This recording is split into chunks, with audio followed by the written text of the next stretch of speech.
মমতা ব্যানার্জি খুব চালাকি করে বিজেপির সঙ্গে এই মুহূর্তে কে কার থেকে বড় হিন্দু সেই প্রতিযোগিতায় নেমেছে, যেটাকে আমরা বলতে পারি কম্পিটিটিভ হিন্দুইজম।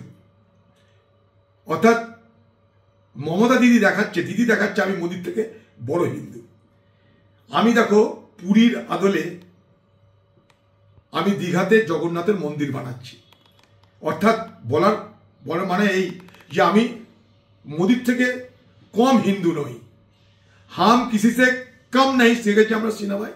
এখানে দিদি বলছে আমি মোদির থেকে কম হিন্দু নই। তাই মোদির দলের কোন লোক যদি আমাকে হিন্দু বিরোধী বলে, তাকে আমি প্রমাণ করে দেব যে পশ্চিমবঙ্গে আমি কম হিন্দু প্রেমী নয়। তাই আমি দুর্গাপুজোতে চাঁদা দিই, তাই আমি মন্দির করছি। কারণ মমতা ব্যানার্জি একটা জিনিস জানে যে পশ্চিমবঙ্গে যারা সংখ্যালঘু মুসলমান আছে, সেই সংখ্যালঘু মুসলমান সম্প্রদায়ের মানুষকে মোদির জুজু দেখিয়ে, মোদির ভয় দেখিয়ে আমার পক্ষে আমি রাখতে পারবো। এটা তো আমার ট্রাম্প কার্ড আছেই। এইবার আমি প্রতিযোগিতামূলক হিন্দুত্ব রাজনীতি করে, প্রতিযোগিতামূলক হিন্দুবাদী রাজনীতি করে আমি হিন্দুদের কতটা অংশকে আমার পক্ষে রাখতে পারবো, দিদির কাছে এটা এখন একটা বড় চ্যালেঞ্জ।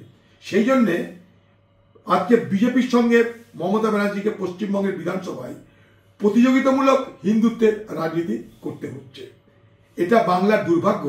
বেকার যুবক কোথায় কাজ পাবে তা নিয়ে মাথা ব্যথা নেই, শিল্প কোথায় হবে তা নিয়ে মাথা ব্যথা নেই, সারা বাংলা লুট হয়ে গেল তা নিয়ে মাথা ব্যথা নেই, বাংলার মানুষের মাথা পিছু আয় ভারতবর্ষের পিছনের সাইডে চলে গেছে, মাথা ব্যথা নেই।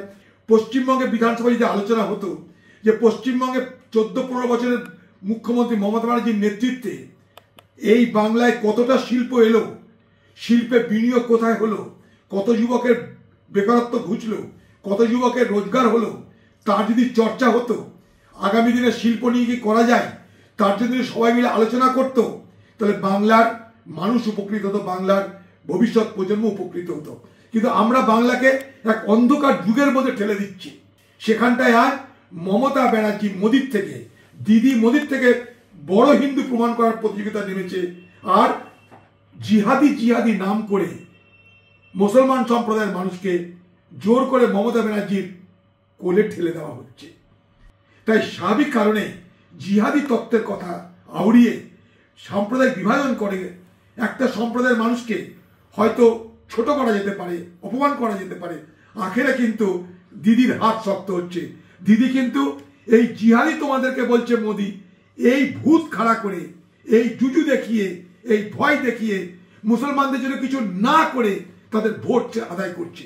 মুসলমানদের ভোট আদায় করছে মমতা ব্যানার্জি, অথচ মুসলমানদের জন্য কিছু তিনি করবেন না। তিনি হিন্দুদের সঙ্গে, হিন্দুদের ভোট তার পক্ষে রাখার জন্য এখন মোদির সঙ্গে প্রতিযোগিতায় নেমেছেন। তাই হিন্দুদেরকে খাতির করতে পুজোর চাঁদা, হিন্দুদের খাতির করতে দীঘাতে জগন্নাথ মন্দির, কেউ বলছে রাম মন্দির, কেউ বলছে বাবরি মসজিদ, এই করে বাংলার বাতাবরণকে ধ্বংস করা। বাংলা টুডে নাও।